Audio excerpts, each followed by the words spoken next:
Hi ಎಲ್ರಿಗೂ ನಮಸ್ಕಾರ. Welcome to my kitchen. ಇವತ್ತು ಕ್ರಿಸ್ಮಸ್ ಹಬ್ಬ. ಕರ್ನಾಟಕ ಫ್ಲೇವರ್ಸ್ ಕಿಚನ್ ವತಿಯಿಂದ ಎಲ್ರಿಗೂ ಹೃತ್ಪೂರ್ವಕ ಕ್ರಿಸ್ಮಸ್ ಹಬ್ಬದ ಶುಭಾಶಯಗಳು. ಈ ಹಬ್ಬ ನಿಮ್ಮೆಲ್ಲರ ಜೀವನದಲ್ಲಿ ಸುಖ, ಶಾಂತಿ, ನೆಮ್ಮದಿ, ಪ್ರೀತಿ ತರಲಿ ಅಂತ ನಾನು ಯಾವಾಗಲೂ ಆ ದೇವರಲ್ಲಿ ಬೇಡ್ಕೋತೀನಿ. ಸೊ ನಾನು ಈ ಹಬ್ಬದ ಒಂದು ಶುಭ ಸಂದರ್ಭದಲ್ಲಿ ಒಂದು ಸ್ಪೆಷಲ್ ರೆಸಿಪಿ ಮಾಡ್ತಾ ಇದ್ದೀನಿ. ಅದು ಅಫ್ಘಾನಿ ಚಿಕನ್ ಗ್ರೇವಿ. ಈ ಗ್ರೇವಿನ ನಾನು ನನ್ನ ಒಂದು ಫ್ರೆಂಡ್ ರಿಕ್ವೆಸ್ಟ್ ಮೇರೆಗೆ ಮಾಡ್ತಾ ಇದ್ದೀನಿ. ಅವ್ರು ತುಂಬ ಆಸೆ ಪಟ್ಟು ಮಾಡಿ ಅಂತ ಹೇಳಿದ್ರು. ಸೊ ನಾನು ಈ ಗ್ರೇವಿ ಮಾಡ್ತಾ ಇದ್ದೀನಿ. ಈ ಗ್ರೇವಿನ ಹೇಗೆ ಮಾಡೋದು ಅಂತ ನೋಡೋಣ. ನಾನು ಈ ಗ್ರೇವಿಗೆ 3/4 kg ಚಿಕನ್ ತೊಗೊಂಡಿದ್ದೀನಿ. ಇದು ಫಸ್ಟ್ ಸ್ಟೆಪ್ಪು ಮ್ಯಾರಿನೇಷನ್ ಮಾಡ್ಕೋಬೇಕು. ಸೊ ನಾನು 3/4 kg ಚಿಕನ್ಗೆ 1 ನಿಂಬೆ ಹಣ್ಣನ್ನ ರಸ ಹಿಂಡ್ಕೋತಾ ಇದ್ದೀನಿ. ಕಂಪ್ಲೀಟ್ 1 ನಿಂಬೆ ಹಣ್ಣಿಂದ ರಸ ಹಿಂಡ್ಕೋಬೇಕು. ಹಾಗೂ ಇದಕ್ಕೆ ಎಷ್ಟು ಉಪ್ಪು ಬೇಕೋ, ರುಚಿಗೆ ಎಷ್ಟು ಬೇಕೋ ಅಷ್ಟು ಉಪ್ಪು ಹಾಕ್ಕೋಬೇಕು. ನಾನಿವತ್ತಿಲ್ಲಿ 2 ಸ್ಪೂನ್ ಉಪ್ಪು ಹಾಕ್ಕೋತಾ ಇದ್ದೀನಿ. 2 ಸ್ಪೂನ್ ಉಪ್ಪು ಹಾಕಿ ನೆಕ್ಸ್ಟು ಶುಂಠಿ ಬೆಳ್ಳುಳ್ಳಿ ಪೇಸ್ಟ್ ಹಾಕ್ಕೋಬೇಕು.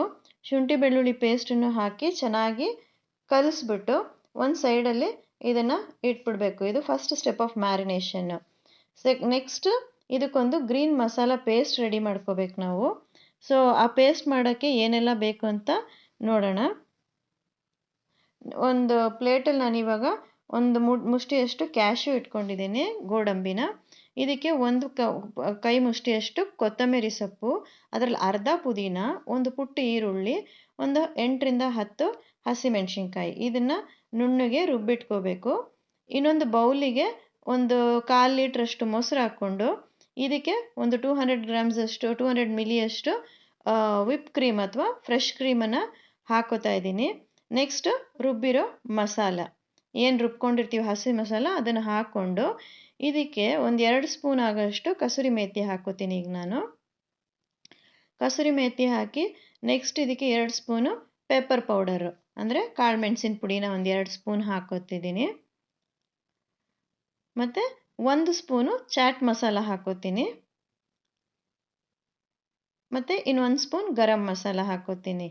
ಹಾಕ್ಕೊಂಡು ಇದನ್ನೆಲ್ಲ ಚೆನ್ನಾಗಿ ಮಿಕ್ಸ್ ಮಾಡಿ ನಾವೇನು ಚಿಕನ್ ಮ್ಯಾರಿನೇಟ್ ಮಾಡಿಟ್ಟಿರ್ತೀವಿ ಅದಕ್ಕೆ ಮಿಕ್ಸ್ ಮಾಡಬೇಕು. ಇದು ಸೆಕೆಂಡ್ ಮ್ಯಾರಿನೇಷನ್ ಅದಕ್ಕೆ. ಸೊ ಇದನ್ನೆಲ್ಲ ಚೆನ್ನಾಗಿ ಮಿಕ್ಸ್ ಮಾಡಿಕೊಂಡು ಈಗ ನಾನು ಆ ಚಿಕನ್ ಒಟ್ಟಿಗೆ ಮಿಕ್ಸ್ ಮಾಡ್ತಾ ಇದ್ದೀನಿ ನೋಡಿ. ಇಷ್ಟೇ, ಇದಕ್ಕಿನ್ಯಾವ ಮಸಾಲನೂ ಇಲ್ಲ, ಇಷ್ಟೇ ಹಾಕೋದು. ಮತ್ತು ಇದನ್ನು ಚೆನ್ನಾಗಿ ಮಿಕ್ಸ್ ಮಾಡಿಬಿಟ್ಟು ಮಿನಿಮಮ್ ಒಂದು 2 ಅವರ್ ಆದರೂ ಇಟ್ಟರೆ ಚೆನ್ನಾಗಿರುತ್ತೆ, ಟೇಸ್ಟ್ ಚೆನ್ನಾಗಿರುತ್ತೆ, ಚಿಕನ್ ಸಾಫ್ಟ್ ಆಗುತ್ತೆ, ಪೀಸಸ್ಗೆಲ್ಲ ಉಪ್ಪು ಖಾರ ಚೆನ್ನಾಗಿ ಹಿಡ್ಕೊಂಡಿರುತ್ತೆ. ಸೊ ನಾನು ಇದನ್ನು ಒಂದು 2 ಅವರ್ ಎತ್ತಿಟ್ಟಿದ್ದೆ ಫ್ರಿಡ್ಜಲ್ಲಿ. ಈಗ ಒಂದು ಕಡಾಯಿ ಅಥವಾ ಒಂದು ದೊಡ್ಡ ಬಾಣಲಿ ಇಟ್ಕೊಂಡು ಅದಕ್ಕೆ ಎಣ್ಣೆ ಹಾಕೋತಾ ಇದ್ದೀನಿ. ಇಲ್ಲಿ ಎಣ್ಣೆ ಸ್ವಲ್ಪ ಜಾಸ್ತಿ ಹಾಕೋಬೇಕು, ಯಾಕಂದರೆ ಇದನ್ನು ನಾವು ತವಾ ಫ್ರೈ ಮಾಡಬೇಕು ಚಿಕನ್. ಇವಾಗ ನಾವೇನು ಮ್ಯಾರಿನೇಟ್ ಮಾಡಿರ್ತೀವಿ ಅದರಿಂದ ಒಂದೊಂದೇ ಪೀಸು ಏನು ಮ್ಯಾರಿನೇಷನ್ ಇರುತ್ತೆ ಆ ಒಂದು ಮಿಕ್ಸ್ಚರಿಂದ ಬರೀ ಚಿಕನ್ ಪೀಸಸನ್ನೇ ಎತ್ತಿ ಒಂದೊಂದಾಗಿ ಇಟ್ಟು ಇದನ್ನು ಫ್ರೈ ಮಾಡ್ಕೋಬೇಕು. ಆದಷ್ಟು ಅದರಲ್ಲಿ ಎಷ್ಟು ಚಿಕನ್ ಹಿಡಿಯುತ್ತೆ ಅಷ್ಟು ಮಾತ್ರ ಇಡಿ. ಸುಮ್ಮನೆ ಒಂದ್ರ ಮೇಲೆ ಒಂದೆಲ್ಲ ಹಾಕಿ ಫ್ರೈ ಮಾಡೋಕ್ಕೆ ಹೋಗಬೇಡಿ. ಒಂದೊಂದಾಗಿ ಜೋಡಿಸ್ಕೊಂಡು ಅದರಲ್ಲಿ ಎಷ್ಟು ಹಿಡಿಸುತ್ತೋ ಅಷ್ಟು ಮಾತ್ರ ಹಾಕ್ಕೊಳ್ಳಿ. ನಾನೀಗ ಎಲ್ಲ ಒಂದ್ರ ಜೊತೆಲಿ ಒಂದು ಜೋಡಿಸ್ಕೊತಾ ಇದ್ದೀನಿ. ಫ್ರೆಂಡ್ಸ್, ನಾನು ಯಾರೆಲ್ಲ ಇನ್ನೂ ನನ್ನ ಚಾನಲ್ನ ಸಬ್ಸ್ಕ್ರೈಬ್ ಮಾಡ್ಕೊಂಡಿಲ್ಲ ದಯವಿಟ್ಟು ಸಬ್ಸ್ಕ್ರೈಬ್ ಮಾಡ್ಕೊಳ್ಳಿ. ಹಾಗೂ ಯಾರು ನನ್ನ ಚಾನಲ್ನ ಸಬ್ಸ್ಕ್ರೈಬ್ ಮಾಡ್ಕೊಂಡಿದ್ದೀರಾ, ನನಗೆ ಆಲ್ರೆಡಿ 48 ಸಬ್ಸ್ಕ್ರೈಬರ್ಸ್ ಆಗಿದೆ. ಸೊ ಅವರಿಗೆಲ್ಲ ನಾನು ತುಂಬ ಥ್ಯಾಂಕ್ಸ್ ಹೇಳೋಕ್ಕೆ ಇಷ್ಟಪಡ್ತೀನಿ. Thank you for your support. ನಿಮ್ಮ ಸಪೋರ್ಟ್ ನನಗೆ ಯಾವಾಗಲೂ ಹೀಗೇ ಇರಲಿ. ಈಗ ಹೈ ಫ್ಲೇಮಲ್ಲಿ ಈ ಚಿಕನ್ನ ನಾವು ಕುಕ್ ಮಾಡ್ಕೋಬೇಕು, ಅಂದರೆ ಫ್ರೈ ಮಾಡ್ಕೋಬೇಕು. ಕುಕ್ಕಿಲ್ಲ, ಇಲ್ಲಿ ಫ್ರೈ ಮಾಡ್ಕೋಬೇಕು. ಎಣ್ಣೆಯಲ್ಲಿ ಚೆನ್ನಾಗಿ ಅದನ್ನು ಫ್ರೈ ಮಾಡ್ಕೋಬೇಕು. ಎರಡೂ ಸೈಡಲ್ಲಿ ಫ್ರೈ ಮಾಡ್ಕೋಬೇಕು. ಅದು ಬ್ರೌನ್ ಕಲರ್ ಬರಬೇಕು, ಅಲ್ಲಿ ತನಕ ಈ ಚಿಕನ್ನ ನಾವು ಕುಕ್ ಮಾಡ್ಕೋಬೇಕು. ಈಗ ಒಂದು ಸೈಡ್ ಆಗಿದೆ, ಇನ್ನೊಂದು ಸೈಡ್ ನಾನು ತಿರುಗಿಸ್ತಾ ಇದ್ದೀನಿ. ಹಾಗೆ ಎರಡೂ ಸೈಡ್ ಮಾಡಿಕೊಂಡು ಈ ಬ್ಯಾಚ್ ತೆಗೆದಾದ್ಮೇಲೆ ಇನ್ನು ಉಳಿದಂಥ ಚಿಕನ್ನ ಇದೇ ರೀತಿ ಬ್ಯಾಚ್ ಬೈ ಬ್ಯಾಚ್ ನಾವು ಫ್ರೈ ಮಾಡ್ಕೊಂಡು ಎತ್ತಿಟ್ಕೋಬೇಕು ಫಸ್ಟಿಗೆ. ತುಂಬ ಡಿಲಿಷಿಯಸ್ ಆಗಿರುತ್ತೆ ಫ್ರೆಂಡ್ಸ್ ಈ ಡಿಶ್. ಇದನ್ನು ನೀವು ಯಾವುದಾದ್ರೂ ಒಕೇಶನ್ಸಲ್ಲಿ ಸ್ಟಾರ್ಟರಾಗಿ ಕೂಡ ಮಾಡ್ಕೋಬೋದು, ಅಥವಾ ಬರ್ಡೇಸ್, ಹಬ್ಬ, ಯಾರೋ ಗೆಸ್ಟ್ ಬರ್ತಿದ್ದಾರೆ, ಈ ಟೈಮಲ್ಲಿ ನೀವು ಇದನ್ನು ಮಾಡ್ಕೋಬೋದು. ನಾನಿವತ್ತು ಇದನ್ನು ಗೀ ರೈಸ್ ಒಟ್ಟಿಗೆ ಮಾಡ್ತಾಯಿದ್ದೀನಿ. ತುಂಬ ಚೆನ್ನಾಗಿರುತ್ತೆ. ಖಂಡಿತ ಒಂದ್ಸತಿ ಟ್ರೈ ಮಾಡಿ ಮನೆಯಲ್ಲಿ. ಸೇಮ್ ನೀವು ರೆಸ್ಟೋರೆಂಟಲ್ಲಿ ಏನು ತಿಂತೀರಾ ಅಫ್ಘಾನಿ ಚಿಕನ್ ಗ್ರೇವಿ ಅದೇ ಥರ ಇರುತ್ತಿದ್ದು. ಸೊ ಆಲ್ಮೋಸ್ಟ್ ಆಯಿತು. ನಾನು ಇವಾಗ ಇದನ್ನ ಎತ್ತಿ ಪ್ಲೇಟ್ಗೆ ಇಟ್ಕೊಂಡು ಇನ್ನು ಉಳಿದಂಥ ಚಿಕನ್ನೂ ಇದೇ ರೀತಿ ಬ್ಯಾಚ್ ಬೈ ಬ್ಯಾಚ್ ನಾನು ಮಾಡಿ ಸೈಡ್ಗೆ ಇಟ್ಕೊಂಡಿದ್ದೀನಿ. ಈಗ ನೆಕ್ಸ್ಟ್ ಒಂದು ಬಾಣಲಿ ಇಟ್ಕೊಂಡು ಅದಕ್ಕೆ 1 ಸ್ಪೂನು ಬೆಣ್ಣೆ, ಸ್ವಲ್ಪ ಎಣ್ಣೆ ಹಾಕೋತಾ ಇದ್ದೀನಿ. ಇದೆರಡು ಚೆನ್ನಾಗಿ ಕಾಯಬೇಕು. ಕಾಯ್ದಾದ್ಮೇಲೆ ಇದಕ್ಕೆ ಒಂದು 2 ಚಕ್ಕೆ, 2 ಪೀಸ್ ಚಕ್ಕೆ ಹಾಕೋತಾ ಇದ್ದೀನಿ. ಮತ್ತು ಒಂದೆರಡು ಪಲಾವ್ ಎಲೆ ಹಾಕ್ಕೊಳ್ತಾ ಇದ್ದೀನಿ. ಹಾಕ್ಕೊಂಡು ನಾವೇನು ಫ್ರೈ ಮಾಡಿ ಇಟ್ಕೊಂಡಿದ್ದೀವಲ್ಲ ಚಿಕನ್ನ, ಅದನ್ನು ಇದರಲ್ಲೀಗ ಮಿಕ್ಸ್ ಮಾಡ್ಕೋಬೇಕು. ತುಂಬ ಈಸಿ. ಮ್ಯಾರಿನೇಷನ್ ಒಂದು ಮಾಡಿ ಇಟ್ಕೊಂಡ್ಬಿಟ್ರೆ ಇನ್ನು ಉಳಿದಿದ್ದ ಪ್ರೋಸೆಸ್ ಎಲ್ಲ ತುಂಬ ಈಸಿ ಇರುತ್ತೆ. ಸೊ ಇದನ್ನು ಚೆನ್ನಾಗಿ ಒಂದು ಸತಿ ಸುಮ್ಮನೆ ಒಗ್ಗರಣೆಯಲ್ಲಿ ಮಿಕ್ಸ್ ಮಾಡಿಕೊಂಡು, ಈಗ ನಾನು ಏನು ಮ್ಯಾರಿನೇಷನ್ ಮಾಡಿ ಉಳಿದಿತ್ತಲ್ಲ ಗ್ರೇವಿಯಲ್ಲಿ, ಅದನ್ನು ಇದಕ್ಕೆ ಮಿಕ್ಸ್ ಮಾಡ್ಕೋಬೇಕು.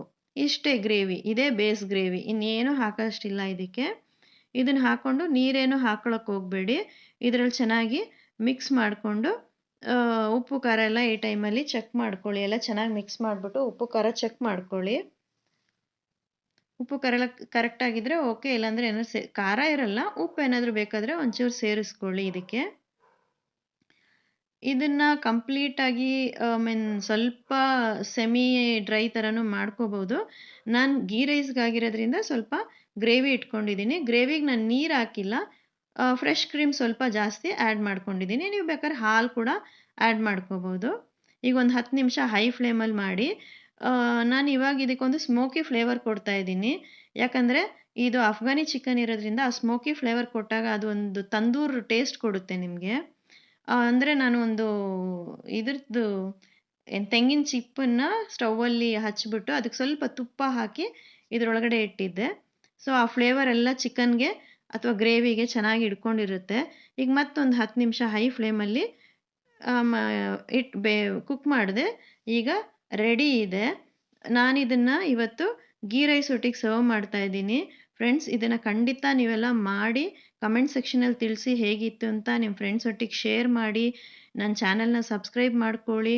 ವಿಡಿಯೋ ಲೈಕ್ ಮಾಡೋದನ್ನು ಮರಿಬೇಡಿ. ಹಾಗೆ ಬೆಲ್ ಐಕಾನ್ನ ಕ್ಲಿಕ್ ಮಾಡೋದನ್ನು ಮರಿಬೇಡಿ. Thank you.